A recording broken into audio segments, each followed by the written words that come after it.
Jesus ons verlosser. Dit is altyd 'n voorreg en 'n lieflike dag om met julle te deel die pragtige waarhede wat die Here vir ons gegee het. Wat ek gaan doen is, ek gaan in stille gebed gaan. Dit is soos aanbeveel deur die Gees van Profesie. En dan gaan ons die aanbidding begin. Kom ons buig ons hoofde.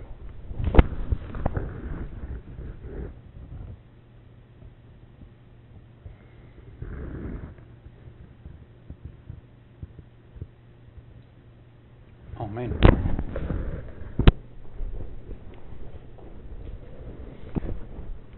Vraag. Waarmee is ons besig? Wat is ek besig om te verduidelik? Wat is ek besig om lyn op die bord mee te sit? Is dit net geskiedenis? Is dit net iets wat belangrik is vir ons om deur te gaan, om van 'n historiese kant af te kyk? Nee. Broeders en susters, ons het gekyk in die aanbieding 1 van moderne Israel. Die eerste engelboodskap, die tweede engelboodskap en die derde engelboodskap het ewigheidswaardes. Die manier hoe ons dit aanvaar, bepaal ons ewigheid. Ons het ook gesien en gelees dat ons kan nie die derde engelboodskap aanvaar sonder die tweede nie. En die tweede sonder die eerste nie. Ons het ook gekyk, en ons het dit neergeskryf, en ons het gesien, as ons na Johannes 16 vers 8 toe gaan, waar die Bybel vir ons sê, wat die werk van die Heilige Gees is, en dit is om ons aan te kla van sonde, geregtigheid, en oordeel. Die eerste engel, die tweede engel, en die derde engelboodskap. So toe ons begin het met die lyn, het ons gesê, die eerste engel het gekom in 1798. Dit kla ons aan van sonde, dit vra vir ons 'n bekeer, dit vra vir ons om weg te draai. Die tweede engelboodskap vra vir ons van geregtigheid. Dit gaan ook oor ons te onttrek van valse doktrines. Dit is vir ons belangrik om hierdie dinge te verstaan. Die Here gee vir ons lig met 'n doel. En as ons nie daai lig aanvaar nie, staan ons in duisternis.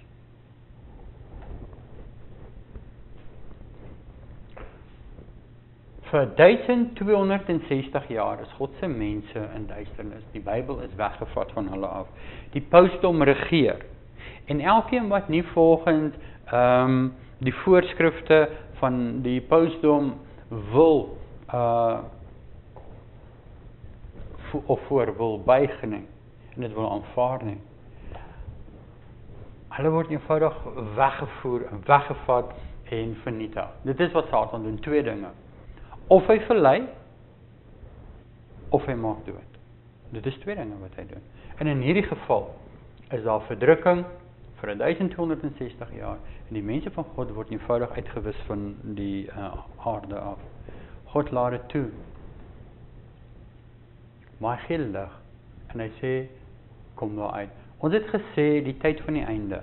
En ons het gesien dat die tyd van die einde begin op 1798. Een van die getuienis wat ons deurgegee het is. Ons het gaan kyk na Openbaring 13. Johannes staan in 'n sekere tyd in die geskiedenis. En ons het gesien, hy kyk en hy sien die seedier wat uitkom. Die luiperd, die beer en die leeu waaruit die seedier komposisie van is. Ons sien dit is van 'n ander kant af van waar Daniël dit gesien het. So hy staan op 'n sekere punt en ons het gesien presies op 1798. Dit is wanneer Amerika, die VSA, op die toneel kom. Dit is die twee horing wat ons sien van die landdier. En ons gaan op 'n stadium nog daarna kyk wat van die aarde afkom. Dit is protestantisme en republikanisme. Dit is weer die staat en kerk wat ons sien wat daar kom. Onthou, hierso is na die reformatie, Martin Luther hulle en die mense kom uit, hulle sê, jy is die dier, die pausdom, en hulle kom uit en hulle protesteer teen die sisteem. En wat God doen is, in die tyd van die einde, hy gee 'n vermeerdering van kennis. Die boek van Daniël maak oop. En die Here gebruik 'n man met die naam van William Miller. Ons het net so vlugtig 'n bietjie gekyk daar, en die Here sê, ons het dit gelees, die engel, en hy verwys na die engel Gabriel, en engele, wat met hierdie man werk, en sy gedagtes oopmaak. Hy sê, ek gaan nie verder lees tot ek verstaan die deel waarmee ek besig is nie.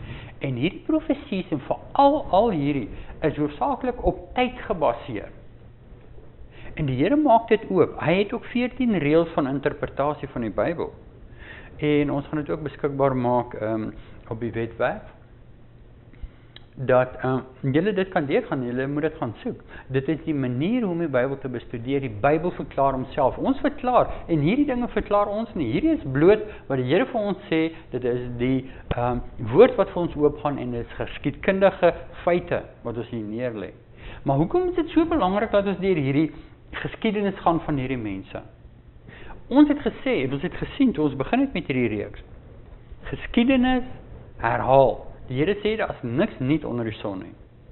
So, en hy sê vir ons, dit wat was, sal weer wees. So wat gebeur is, hierdie dinge wat ons sien, hierdie dinge wat ons deurgegaan het, die lyn van Moses, die lyn van Christus, die lyn van die Millerites.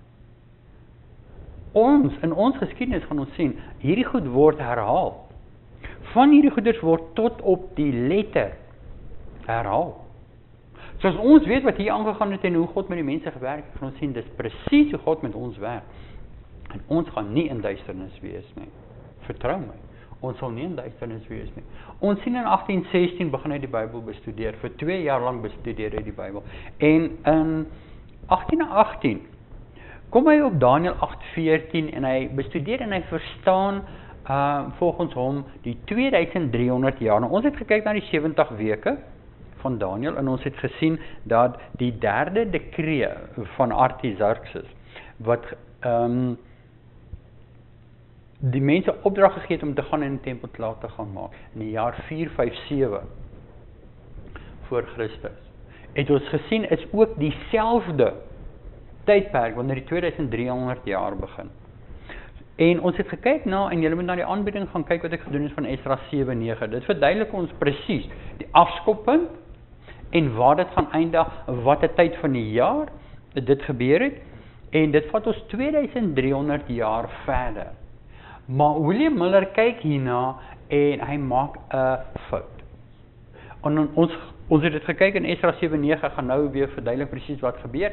En hy sê, in die jaar 1843 verwag hy dat Christus sal kom om die heiligdom skoon te maak. Hulle sien dus die heiligdom, want daar is nie 'n tempel en heiligdom op die aarde nie, en hulle sien dit as die aarde wat skoon gemaak gaan word. Dit bedoelende, dit is die tweede wederkoms van Christus. En dis die boodskap, en dis die eerste engelboodskap wat hulle dan verkondig. En hulle sê, vrees God, gee hom heerlikheid, want die uur van sy oordeel het gekom. En hier begin hy te preek in 1831, hy kry sy getuigskrif in 1833, deur die kerk, en onthou hulle is protestante. Dit is die kerk waarmee die Here werk. Onthou dit is God se mense. Daar is die laaste van die tekens wat die Here gegee het in Matteus 24. Onthou, die son sal verduister word, die maan sal soos bloed wees, en dan sien ons die laaste een, en dit kan jy gaan kyk in geskiedenis. Dis 1833 van die vallende sterre in die VSA. 'n merkwaardige gebeurtenis 2 jaar voor 1840, 'n man met die naam van Josiah Leach. Verstaan, en hy is deel van hierdie groep mense wat hierdie verkondiging maak van die Here wat gaan kom in 2300 aande en môrens. En hy gaan na Openbaring 9 toe en hy bestudeer, en ons gaan op 'n stadium moet dit aanbied van die 7 trompette, die laaste 3 van is wees. En ons gaan sien wat 'n rol speel Islam. Almal kyk vandag en hulle sê, wat gaan aan met Islam? Wat is besig om te gebeur? En die Here het al vir ons gesê, onthou die storie van Josef. Toe Josef in die put gegooi is deur sy broers, wat het gebeur? Ismael het verbygekom en hulle het sy broer verkoop aan Ismael en hy het hom gevat na Egipte toe.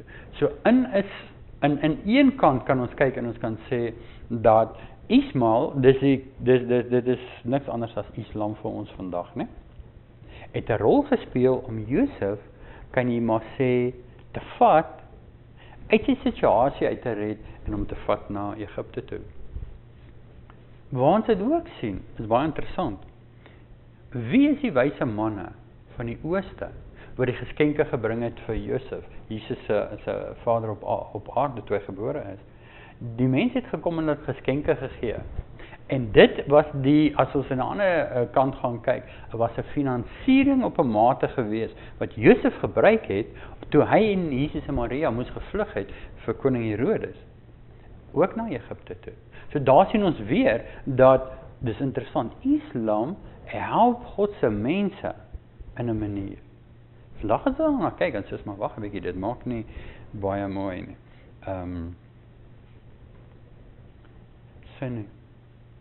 Maar ons gaan sien al meer en meer, en as ons gaan kyk na hoe die Here Islam gebruik, en in die eerste week, ons vandag daarna gekyk, waar Islam vasgehou word, 11 Augustus 1449. En dan sien ons in Openbaring 9 wat Josia bestudeer, en hy sien, na 391 jaar, 15 dae, gaan die Ottoman Empire gaan vasgehou word, hy gaan val, hy gaan tot 'n einde kom. Hy maak 'n prediksie 2 jaar voor die tyd, 10 dae voor die tyd, stel hy dit op 'n dag. Daar het hy net gesê in Augustus 1840, en hier sê hy die 11de Augustus. 11de Augustus 1840 sal die Ottoman Empire in die stort. En presies so gebeur dit in die geskiedenis. Nou moet julle weet, die wêreld kyk na hierdie prediksie wat hy gemaak het, en hulle het vir hom gelag. Die mense het in Engels sê scorn, they scorn after him. Hulle het hom, ek weet nie wat is die regte Afrikaanse woord nie, maar ek dink hulle het hom baie verneder, maar toe hierdie ding bespot, toe hierdie ding waar word, toe draai die mense se gesig om te sê, hierdie mense, hierdie Millerites, en William Miller hulle, slaan die spyker op die kop. En baie van hierdie mense kom in die beweging uit. Die mense kom absoluut in, want hulle glo en hulle begin sien, hier is iets baie merkwaardig sien ons ook, 'n toets begin vir die mense. En 'n ander ding is die leierskap. Hier praat ons van die protestante, maar wat gebeur is, die protestante in geheel, die kerke, die leraars, die mense maak hulle deure toe vir William Miller. En hulle raai hulle mense aan om dit te doen. En hulle kan nie anders nie, selfs as in die lyn van Jesus, onthou, toe Jesus disippels gekies het, hy kon dit nie uit die Fariseërs en Sadduseërs doen nie, die mense die boodskap verwerp. So die leierskap verwerp die boodskap, en hy moet na 'n ander klas van mense toe gaan, waarmee sy boodskap moet aangaan. Ons sien 'n visuele toets nommer 2. 1842 kom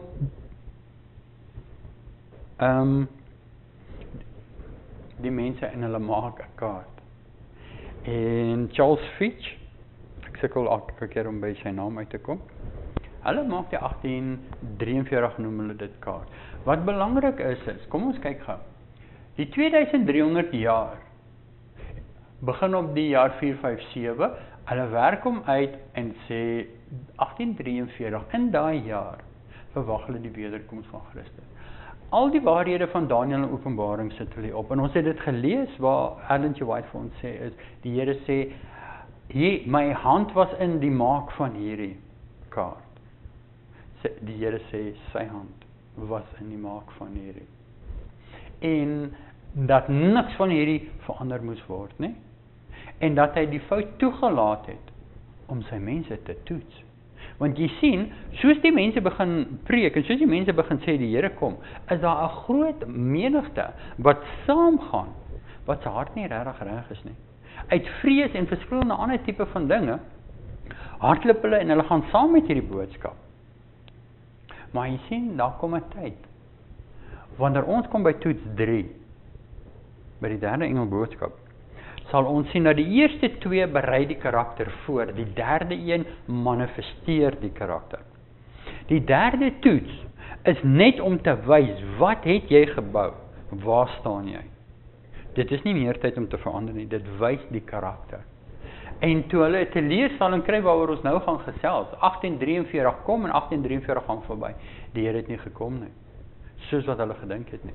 En daar is die eerste teleurstelling. En onmiddellik is daai mense wat se hart nie reg is nie, daai mense wat nie regtig die Here lief gehad het en uitgesien het na sy wederkoms nie, is die eerstes wat omdraai en vir die ander mense sê, sien julle, ons het vir julle gesê, julle het dit verkeerd. Okay. So wat gebeur hierso, en dit is belangrik, net voor dit gebeur 1842 Junie, dat ek dit net weer onder julle aandag bring, maak die protestante dus hulle, die kerke maak hulle deure toe, en sê, ons wil nie hier boodskap hoor nie. Dit is baie interessant, kyk waarvoor maak hulle die deure toe, is toe daai boodskap, visueel, in die vorm van daai kaart, en ons noem het vandag die 1843 chart, of 1843 kaart, maak hulle deure toe en sê, nee, julle is van die waar af, ons wil dit nie hoor nie. Okay. Ons het gesien, die eerste engel het ingekom, die eerste engel is bekragtig. Wat gebeur het hierso is, en ek wil dit onder julle aandag aanbring, Openbaring 10. Ons sien 'n engel, en ons het hom geïdentifiseer as Jesus self, staan met sy een voet op die see, menigte volke, mense en tale, en die ander een op die aarde, wat alles, die hele aarde insluit. Okay? So hierdie boodskap gaan wêreldwyd. En wat het hy in sy hand? Hy het 'n boekie wat oop is, en ons verstaan, dit is die boek van Daniël. Dit is hierdie verborge goeders wat die Here oopmaak. En die toets hierso is 'n toets van eet. Kom ons gaan terug en ons gaan kyk na Daniël. Wat was sy toets? Dit was 'n fisiese toets oor kos. Wat gaan ek eet? Die kos vir die koning my gee, of dit wat ek weet wat die Here wil hê? Hy was vir 'n toets gewees. Hierdie is spiritual. Hierdie is 'n toets vir ons om te sê, wat eet ons? Die doktrine en die lig wat die Here ons gee, of dit van die wêreld? En hierso word ons getoets om die boekie te eet wat die Here gee. En die Millerites eet hierdie boekie. Elke woord. Hulle kom tot die eerste dag van die eerste maand, soos wat ek dit verduidelik het in Esra 7:9. Ons gaan nou daarna kyk. In ons kalender is dit die 19de April 1844, en julle moet gaan teruggaan, ekskuus dat ek dit weer 'n keer sê, dat julle kan verstaan, hoe werk die verskillende almanakke, hoe het hulle gegaan van die Joodse kalender, en het teruggewerk na ons sinne toe, en hulle kom op die 19de April 1844, en die tyd is verby gegaan. 1843, volgens wat hulle uitgewerk het die Here nie gekom nie. En van daarof wil ek nou gesels. Die tweede engel arriveer. Okay? En ons wil gaan kyk daar Openbaring 14 vers 8. Kom ons gaan kyk na die tweede engel. Ons is by Openbaring 14 vers 8.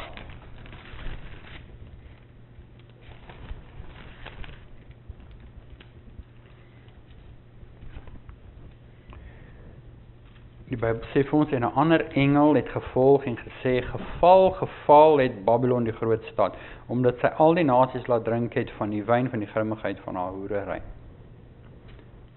Ons sien 'n klem op geval, en dit is dubbel. As ons hierdie sien, kan ons dit op daai tydperk neersit, as 'n tweede engel boodskap.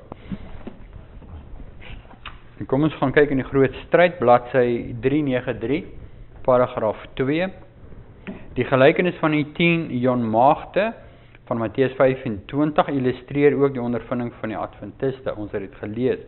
In Matteus 24 is antwoord op die vraag van sy disippels aangaande die tekens van sy koms en die einde van die wêreld, het Christus op sommige van die belangrikste gebeurtenisse in die geskiedenis van die wêreld en die kerk en sy eerste koms tot sy tweede koms gewys, naamlik die verwoesting van Jerusalem, die groot verdrukking wat die kerk sou deurmaak tydens die pauslike vervolging, die duisternis van die son en maan en die val van die sterre. Onthou ons het gekyk daarna in 1833.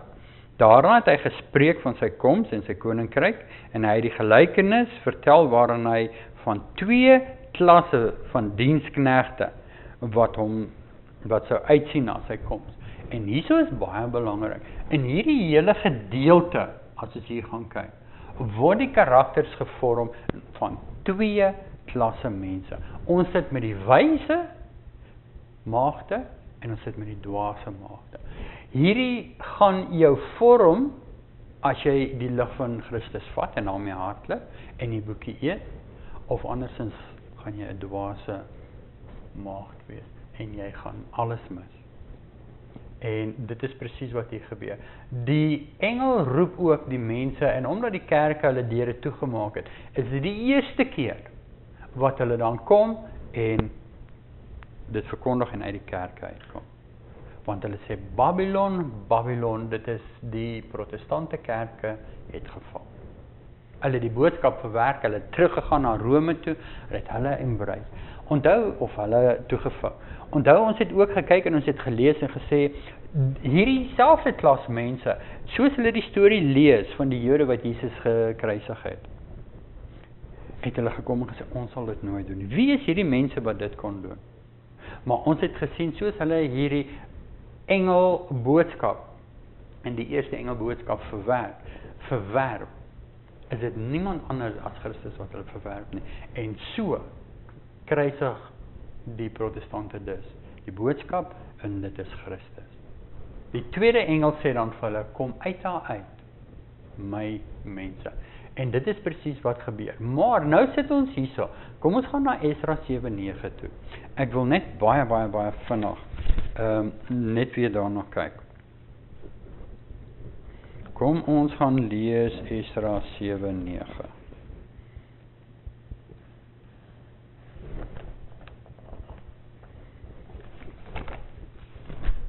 Ek dink wat belangrik is,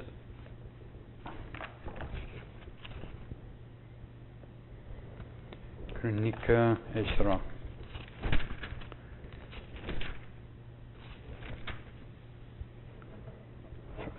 Vers 9. Okay. Ek gaan net daaraan raak. Soos ek sê, julle moet die video gaan deurkyk daar om 'n bietjie meer te verstaan en julle studies gaan doen. Want op die eerste van die eerste maand, so ons sê die eerste dag van die eerste maand,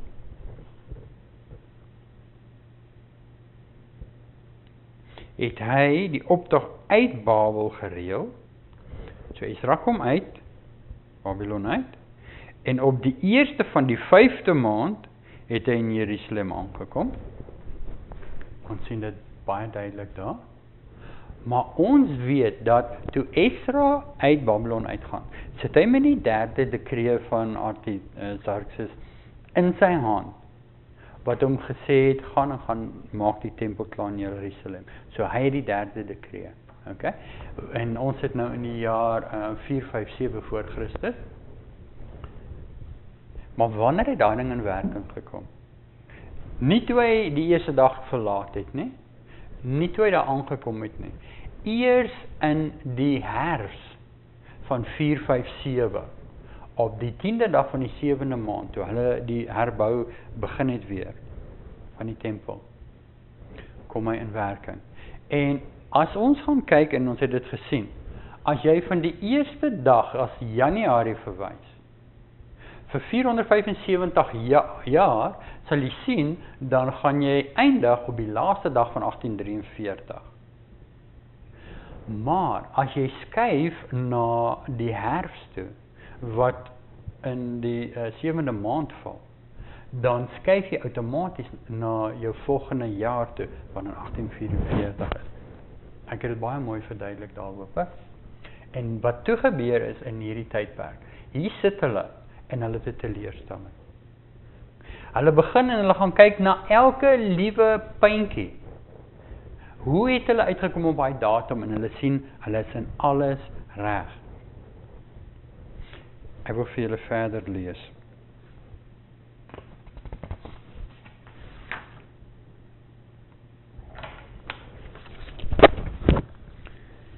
Die tweede engel word bekragtig.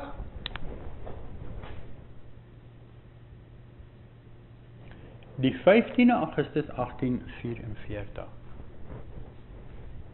by die Exeter kampvergadering. Matteus 25 vers 6 sê vir ons, die middernag was daar, en middernag was daar 'n geroep. Daar kom die bruidegom, gaan uit hom tegemoet. Okay. Wat baie belangrik is, wat gebeur het, en ek wil dit net deurgaan hierso. Ek gaan 'n bietjie uitvee hierso, dat ek net 'n bietjie beter hierso kan skryf. Daar's 'n paar spesifieke dinge wat gebeur hierso. Heel eerstens wat hulle hierso doen is, né?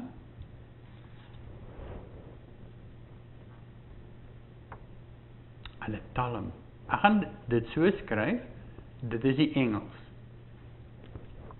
Hulle talm, hulle wag, want jy sien, jy het 'n teleurstelling.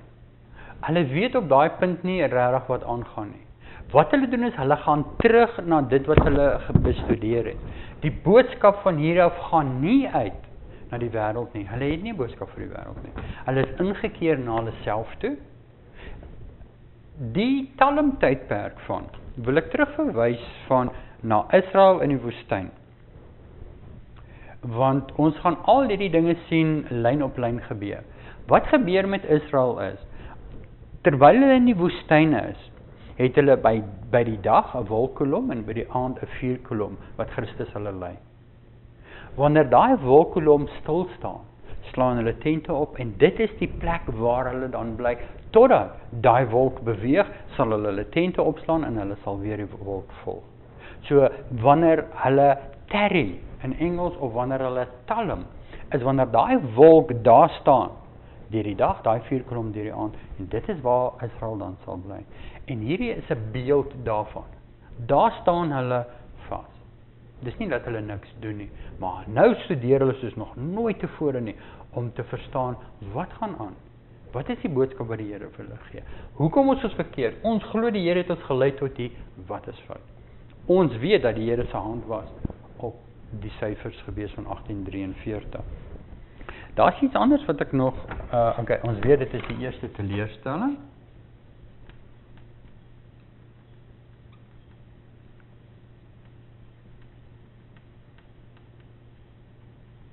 Okay. En dan is 'n ander ding wat begin daar. Fanatisme.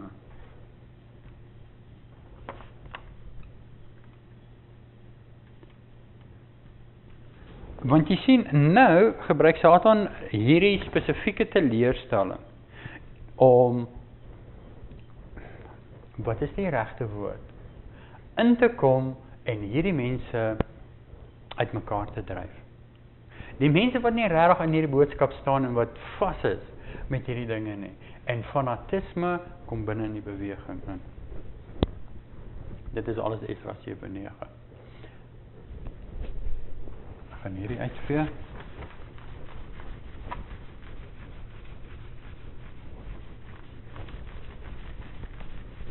Openbaring 17 verduidelik ons baie mooi wat ek nou uitvee, van waar Johannes gestaan het. Dit is my so pragtig, 17:98. Ons kan dit nie mis nie. Okay. Nou, kom ons kyk wat gebeur nou op 15 Augustus 1844. Die mense is by die Exeter kamp. Okay. Jesus het aan 'n ander engel opdrag gegee om vinnig te vlieg om die vervloude geloof van sy kinders te versterk en hulle te help om die boodskap van die tweede engel te verstaan. En ook die belangrike gebeurtenis wat eerlangs in die hemel sou plaasvind. Ek het gesien hoe hierdie engel groot krag en lig van Jesus ontvang en vinnig na die aarde vlieg en hulle opdra om die tweede engel met sy werk te help uitvoer. 'n Groot lig het op die volk van God geskyn toe die engel uitgeroep het: "Daar kom die bruidegom, gaan uit hom tegemoet." Toe het ek hierdie teleurgesteldes sien opstaan en hulle het saam met die tweede engel uitgeroep: "Daar kom die bruidegom, gaan uit hom tegemoet."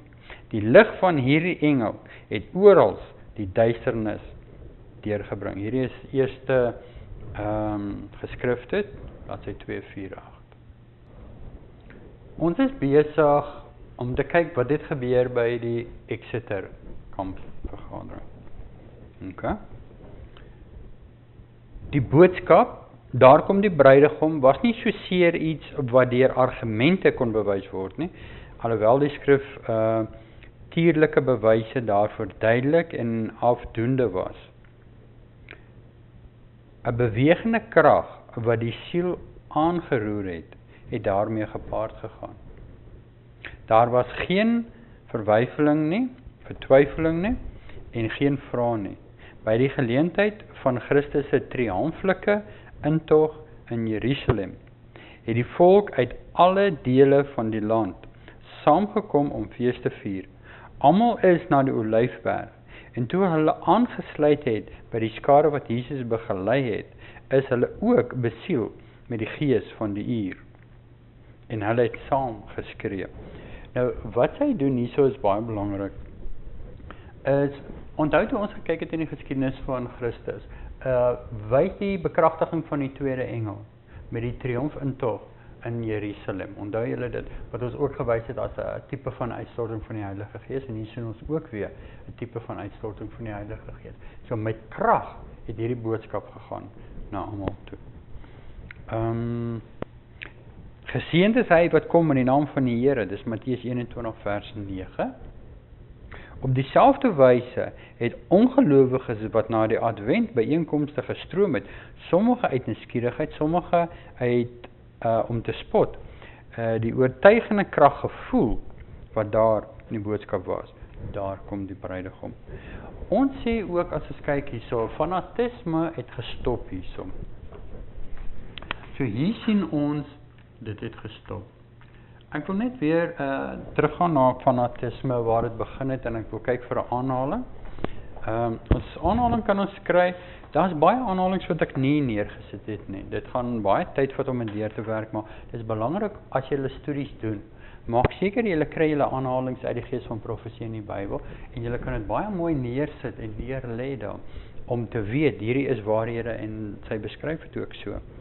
As ons gaan kyk na die begin van fanatisme, dan het ek hierdie kwotasie aangehaal, dit is van die groot stryd. Dit is bladsy 394 paragraaf 1 tot 395 paragraaf 1. Die talming van die bruidegom word voorgestel deur die tyd wat verloop het, van die tyd wat die Here verwag is. Onthou wanneer is die Here verwag?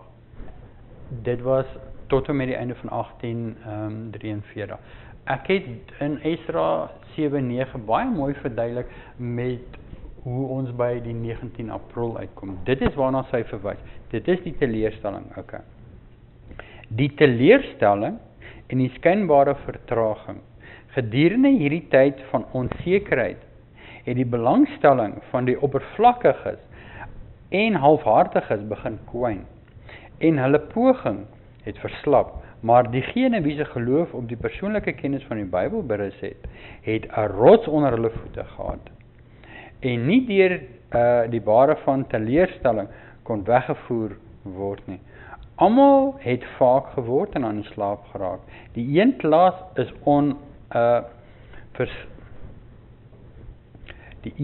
in onverskilligheid en versaking van hulle geloof en die ander klas geduld, wagtend op heldere lig.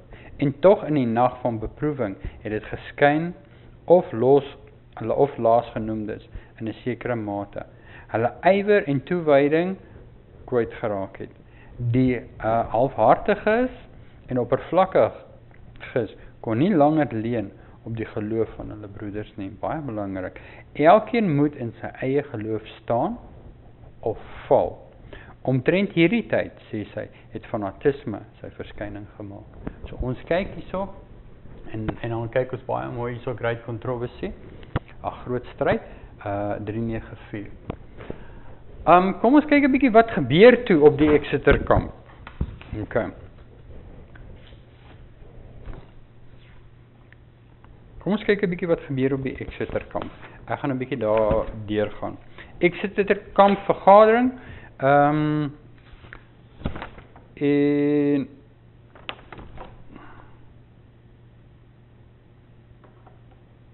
ons lees die volgende.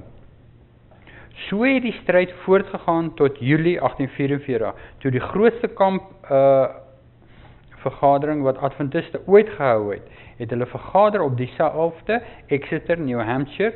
Dit is berig dat daar 3000 in daardie kamp was.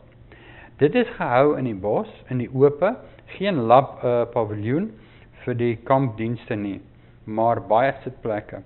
Op Sondag voormiddag, ouderling Joseph Bates het gepreek toe 'n man ingery kom op volle spoed in die kamp. Plaas sy perd waar hulle dit kon hou en kom in die gehoor en gaan sit by die familie van ouderling John Couch. En met 'n oop Bybel en 'n fluisterstem verduidelik hy die oorsaak van die teleurstelling en die middernaggroep wat nou moet begin. Broer Bates het 'n illustrasie gebruik wat deel was van die aanbieding, van geduld oor sy ervarings wat hy die huis nader na 'n seereis, na 'n lang afwesigheid. Dit was waarmee broer Bates besig was. Die krag van God het oor Suster Couch gekom en sy het opgestaan en gewink vir broeder Bates. Hy het gesê, "Suster, wat is dit?" Sy het geantwoord, "Wat jy sê is alles baie goed, maar hier is 'n man wat lig het op die middernag geroep." "Wel," sê broeder Bates, "dan laat hom hier kom op die platform en gee dit aan die mense." En hy het gaan sit.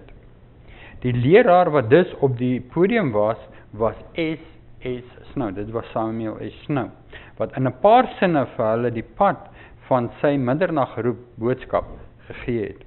Ouderling James White was in hierdie gehoor.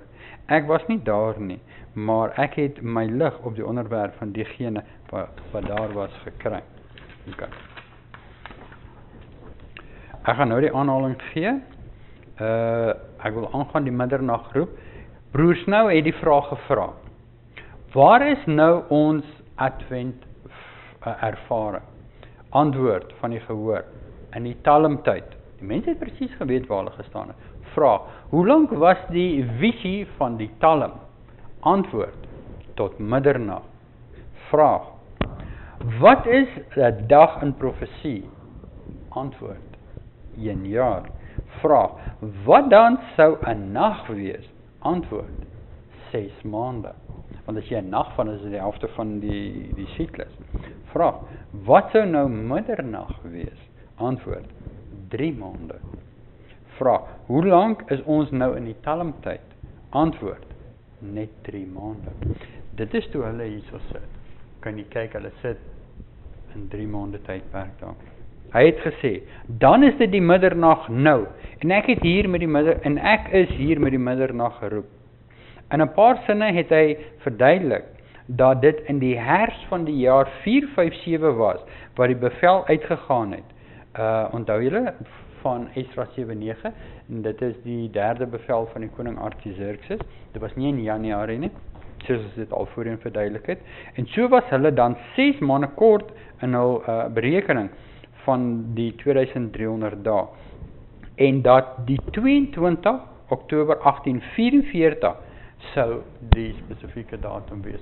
So wat gebeur is, Samuel Snow sit hier en verduidelik aan hulle om te sê is, die berekening van tyd wat William Miller hulle en die Millerites gemaak het, om te sê aan die einde van 1843, en hulle dit uitgewerk, was nie korrek nie.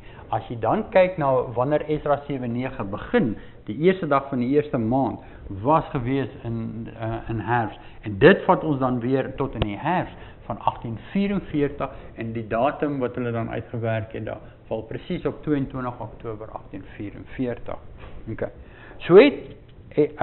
Soos hy daardie woorde geuiter het die magtige krag van God oor daardie kamp gekom, en baie mense op die grond laat lê, en skielik daardie kamp gedraai, in 'n mees kragtige belydenis en getuienisvergadering. So die werking van die Heilige Gees is magtig gemanifesteer daar. Dit was net die begin van die middernaggeroep boodskap. Van daardie beweging het broeder Southard gesê, in die middernaggeroep het die koerant daarvan by die koerant waarvan hy die redakteur was, het hy dit gesê.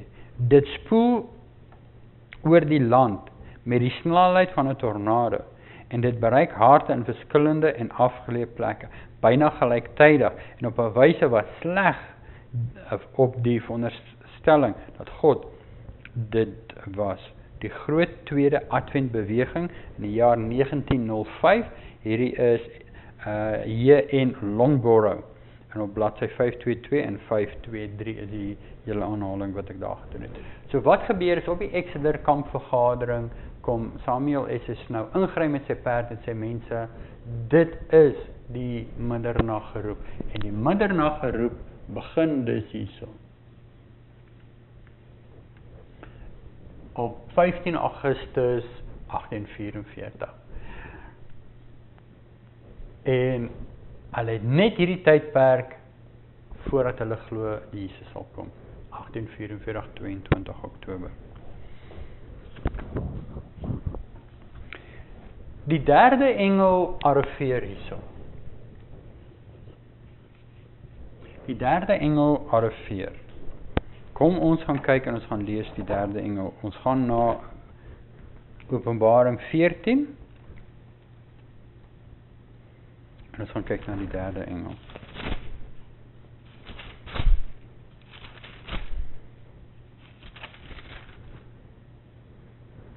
Vers 9. En 'n derde engel het hulle gevolg en met 'n groot stem gesê: As iemand die dier en sy beeld aanbid en 'n merk op sy voorhoof of op sy hand ontvang, sal hy self ook drink van die wyn van die grimmigheid van God, wat ongemeng ingeskink is in die beker van sy toorn. En hy sal gepynig word met vuur en swaal voor die heilige engele en voor die lam. Wat belangrik is,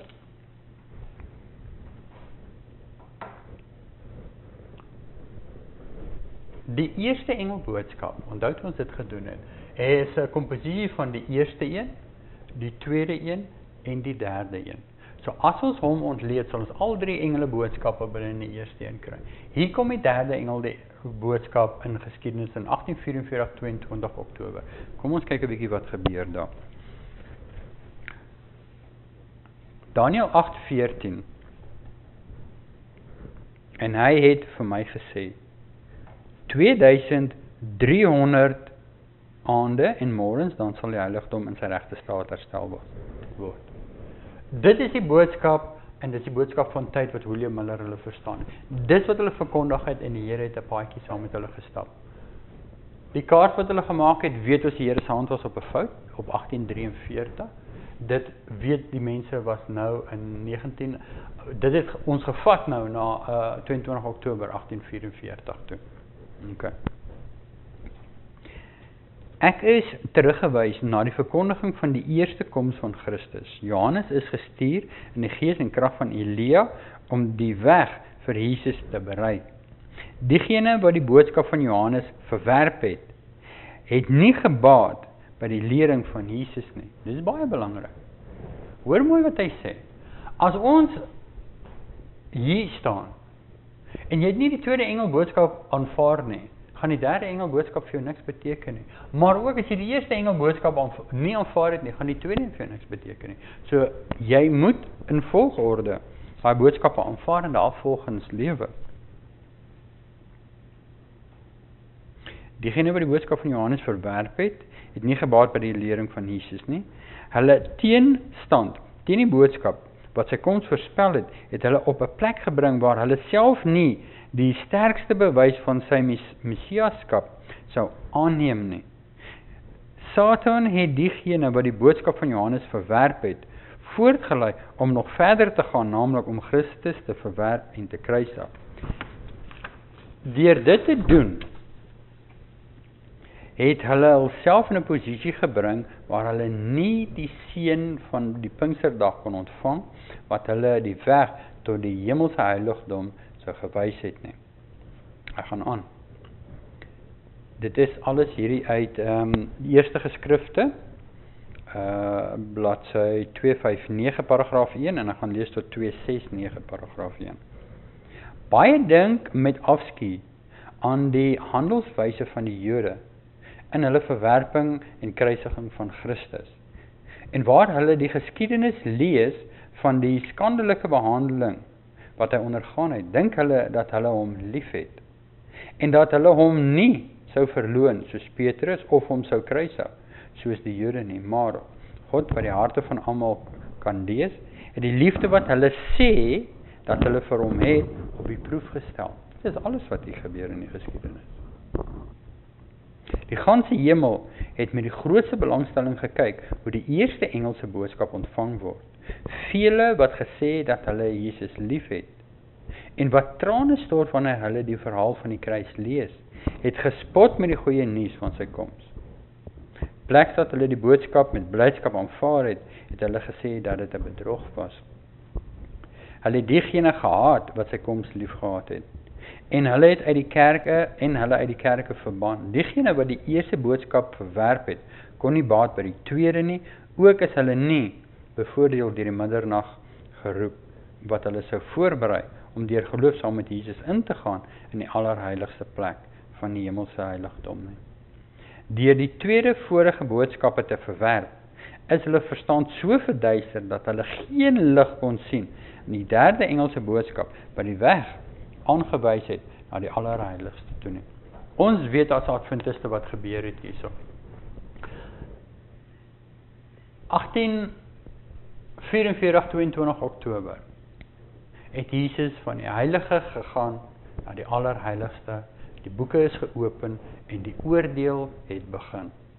So dit is 'n merkwaardige gebeurtenis wat gebeur het. En dit is nie Jesus wat na die aarde toe gekom het om die heiligdom skoon te maak nie, maar dit is die heiligdom in die hemel en die oordeel wat begin het in 1844. Ek gaan 'n hele aanbieding nog doen omtrent dit, dat ons net 'n bietjie duideliker verstaan van die heiligdom, die aardse heiligdom, wat die tipe is dan van die hemelse heiligdom. Ek wil nog 'n aanhaling lees, Eerste Geskrifte, bladsy 254, paragraaf 1. Toe Jesus se bediening in die heilige plek klaar was, en hy die allerheiligste plek binne gegaan en voor die ark gaan staan het, waarin die wet van God was, het hy 'n ander magtige engel gestuur met die derde boodskap aan die wêreld. 'n perkamentrol is in die engel se hand gegee, en terwyl hy op die aarde neergedaal het in krag en majesteit, het hy 'n vreeslike waarskuwing gegee wat die skrikwekkendste dreigement bevat wat die mensdom nog ooit gehad het. Die doel van die boodskap was om die kinders van God op hulle hoede te stel deur hulle te wys op die uur van versoening en angs waarin hulle sou kom. Die uur van versoeking, en angs waarin hulle sou kom. Die engel het gesê, hulle sal in stryd kom met die dier en sy beeld. Hulle enigste hoop op 'n ewige lewe is om standvastig te bly. Al sou hulle lewens in gevaar kom, moet hulle vasklem aan die waarheid. Die derde engel het sy boodskap as volg afgesluit. Hier kom die geduld van die heiliges te pas. Hier is hulle wat die gebooie van God en die geloof van Jesus bewaar. Onderwyl hy hierdie woorde gesê het, het hy na die hemel se heiligdom gewys. Die aandag van almal wat hierdie boodskap aanneem, word gevestig op die allerheiligste plek, waar Jesus voor die ark staan om finaal in te tree vir almal vir wie daar nog genade is, en vir diegene wat die wet van God onwetend gebreek het. Hierdie versoening word gedoen vir die regverdige dode, sowel as die regverdige lewendes. Dit sluit in almal wat gesterf het in geloof in Christus, maar wat, omdat hulle nie die lig gehaat het op Gods gebooie nie, onwetend gesondig het deur hulle te oortree. Dit is presies wat gebeur. Maar soos wat ons weet, dit is die groot leerstelling wat die Millerites deurgaan. Hier kom hulle glo in daai datum, hulle glo Jesus gaan kom, en 22 Oktober 1844 het die Here nie gekom soos hulle dit verwag het nie. En hulle het nie besef dat dit was, dat Jesus geskuif het van die heilige na die allerheiligste nie. So kom ons kyk net 'n bietjie, Jesus het nie gekom soos vermoed was nie. Ek gaan weer die groot stryd, bladsy 351, paragraaf 2, net soos die eerste disipels, het William Miller en sy medewerkers die boodskap wat hulle verkondig het, nie heeltemal verstaan nie.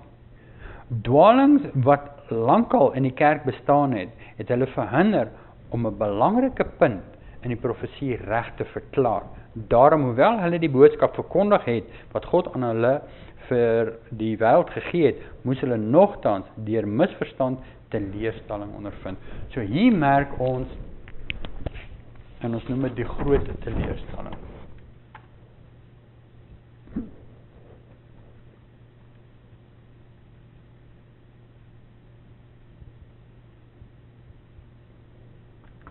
Hier kry hulle 'n groot teleurstelling. Maar wat ons ook daarso sien is, ons sien 'n deur. En dit is 'n tweede deur vir Adventisme.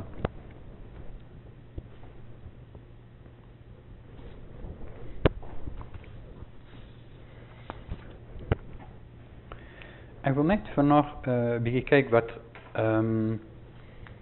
ek gaan soos ek sê, ek gaan 'n aanbieding doen van presies wat gebeur het in die heilige en die allerheiligste gedeelte van die hemelse tabernakel. En ons gaan ook verduidelik wat dit betref met die aardse ene. Maar ek dink as Adventiste het ons 'n redelik goeie idee wat daar gebeur het. Ek wil 'n bietjie aangaan en ek wil net kyk na die Sabbat.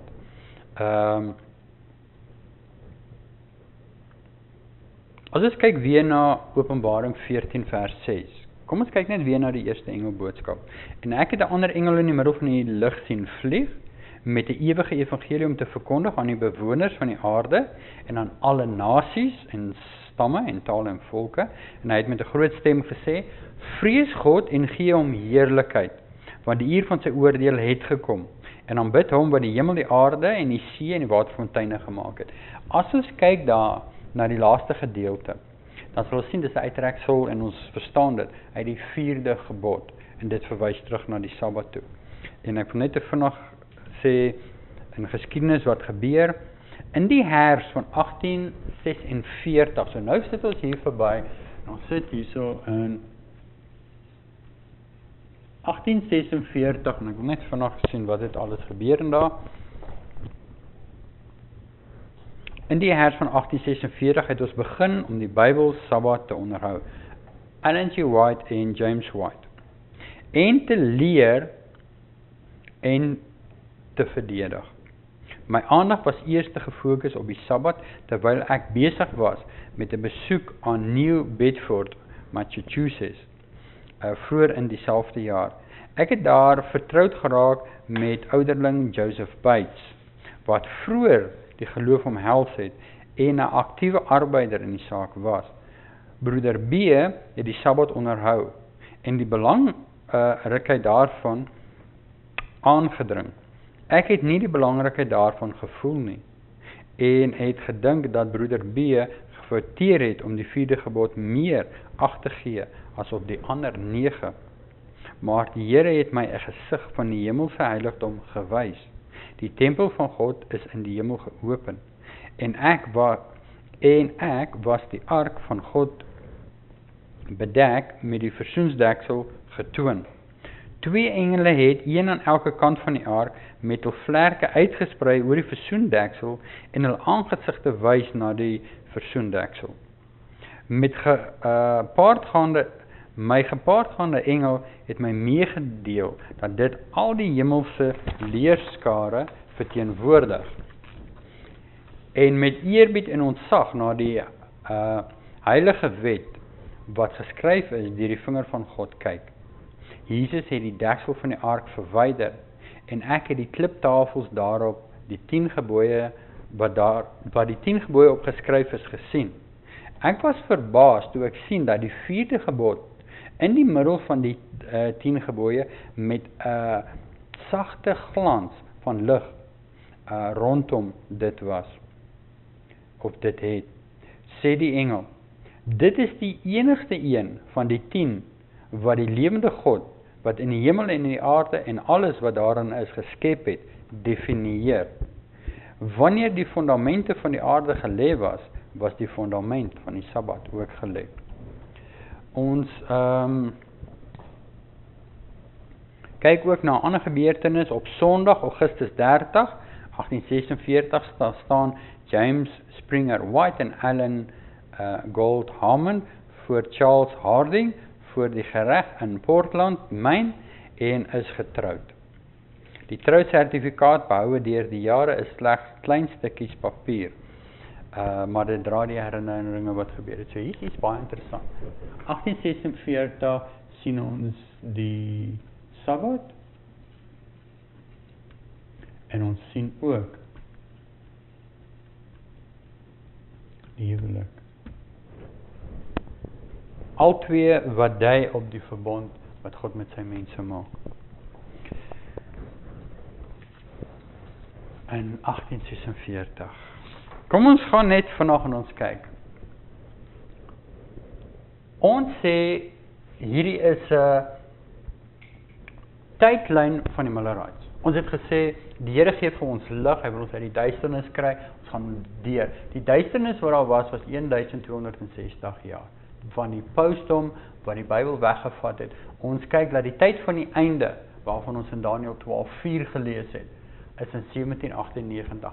Ons het gegaan en ons het gekyk na, is ons reg? Ons het gekyk en ons het gesê daar is die VSA wat opkom in 1798 en ons het gesien dis ook 'n tweehoring nasie wat die protestantisme, republikanisme, dis kerk en staat aanwys daarso. En ons moet baie mooi kyk wat ook gebeur het. Protestantisme begin met 'n val in die geskiedenis hierso. Hulle verwerp die lig wat die Here gegee het. So die eerste horing het geval in hierdie geskiedenis van die Millerites. Ons gaan kyk in ons tydlyn van wat het gebeur en wanneer val Amerika totaal. Ons het gesien die Here gaan en hy gaan haal en hy vat vir William Miller. En hy gebruik hom. En William Miller begin die Bybel te lees 2 jaar lank. Hy kom op die 2300 jaar uit van Daniël 8:14 en hoe hy dit verstaan hy dat dit gaan eindig in 1843. Okay. Hy begin te preek in 1831, hy kry sy getuigskrif 1833 wat die sterre ook val, wat ons weet is 'n merkwaardige mylpaal wat ons daar het. En Josiah Leach maak 'n prediksie in 1838 oor Islam. 1840 kom dit presies so, en dit is die bekragtiging van hierdie eerste engelboodskap, van hierdie dagjaarprinsip, van hierdie inligting, en die wêreld draai hulle kop en hulle kyk, maar ons sien ook dis 'n toets. Dis 'n toets vir God se mense. Die leierskap word verbygegaan. God kan hulle nie gebruik nie. Net soos ons gesien het die leierskap wat die waarheid verwerp het in Jesus se geskiedenis. Alles is dieselfde lyn op lyn. Ons sien 'n toets wat is 'n fisiese toets? Wat is die regte woord? Visuele toets. En die kaart word gemaak in Mei 42, die 1843 kaart. En wat belangrik is in hierdie kaart, ons weet dat die Here sê, dit is deur my hand sê die Here, en dat niks van hierdie moet verander word nie, maar sy hand is op 'n fout, en ons weet dis op 1843, wat hy dit hou. En hy laat toe dat daar 'n teleurstelling oor sy mense kom. Dit is om skoon te maak.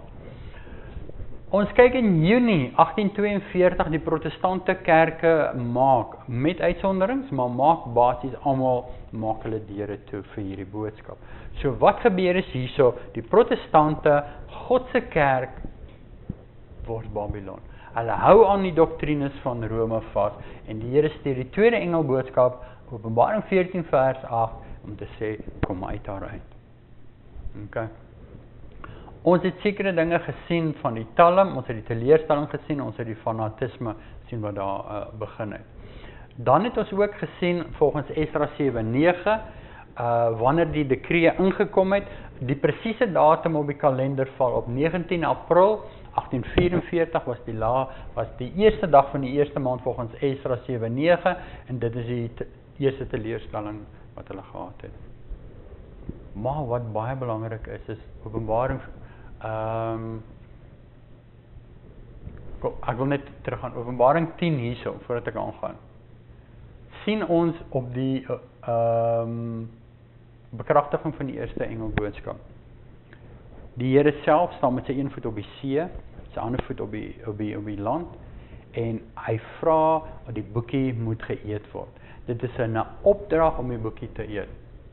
Hierso is net die engel wat afkom, Openbaring 14 vers 8, maar ons sien dat hulle gaan in hierdie tydperk in en die Here maak die kerk skoon. Die mense wat nie aan hierdie geloof vasgehou het nie, hulle val uit hierso. Wat gebeur is op Exeter kampvergadering, die Here bekragtig die tweede engelboodskap waar hy gesê het, kom uit haar uit, moenie deel met die vals doktrines nie, en Samuel S. Snow kom en hy verduidelik die fout wat hulle gemaak het met 1843. So, hierso het ons die Exeter kampvergadering wat gehou is. En hier begin die middernag geroep. Hulle het reeds geweet hierso in die Talmtyd dat hulle is in die geskiedenis van Matteus 25 van die 10 maagde. Ons het ook gesê in hierdie tydperk, toe ons hier kom, is daar 2 klasse wat manifesteer. Een klas is die wys en een klas is die dwaas. Ons sal sien dat hier ook 'n deur is wat dan vir die dwaases toegemaak is as jy na Matteus 25 gaan kyk. En die wyses is die enigstes van God se mense wat dus dan voortgegaan het. Ons sien hulle kry lig oor die Sabbat en die huwelik, sal ons sien. En hierdie, ons gaan later meer gesels oor die verbond van die Here, waar in die Sabbat en in die huwelik nou afgebreek word. En wetgewing in werklikheid teen die huwelik ingestel word, en ons gaan sien wetgewing wat teen die Sabbat. En dit is die 2 institusies wat ons ook terugvat na Genesis toe met die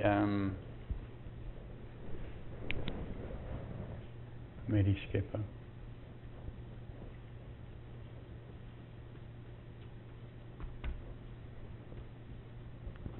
En ons sal sien, dit is 2 dinge wat aangeval word. As die huwelik aangeval word die man, die priester, aangeval en Satan breek daai band en die Sabbat is dan die seël van die lewende God wat hy dan ook wil aanvat. Ons gaan op 'n stadium moet kyk na die 7 trompette en die wees. Ons gaan 'n bietjie meer diepte daaroor gee om te verstaan waar kom radikale Islam in die storie in en hoe word hy vasgehou, wat dit beteken. So ons gaan baie mooi op 'n stadium nog daarna moet kyk. Ek het dit net aangeraak en verduidelik, maar ek gaan nog 'n video vrystel daaromtrent. En ons kyk ook na Amerika. En ons gaan 'n bietjie kyk, ons het die seedier het ons al na gekyk en vanaf, en hier is die landdier, dit is Amerika wat opgekom het in 1798, maar ons sien een horing, die kerkgedeelte, wat dan val in hierdie geskiedenis. En ons gaan dan in ons geskiedenis kyk, wanneer dan die staat gaan val daaromtrent. Wat ek gaan doen is, ek gaan afsluit met gebed. Mag die Here saam met ons gaan, mag ons hierdie inligting regtig bestudeer, en sien dat dit is die waarheid, en dit is 'n lewe en dood boodskap. Amen.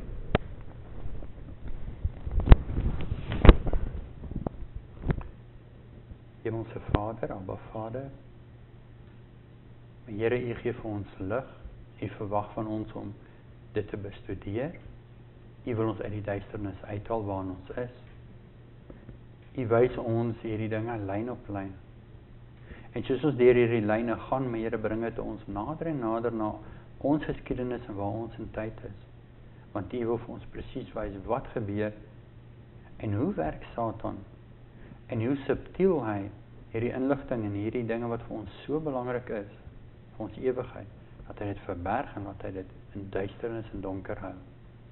Lig ons op, my Here, laat ons hierdie lig kan sien, kan bestudeer en laat dit 'n invloed op ons lewens kan hê, sodat ons saam met U kan stap, waaroor ons U ook sal gaan.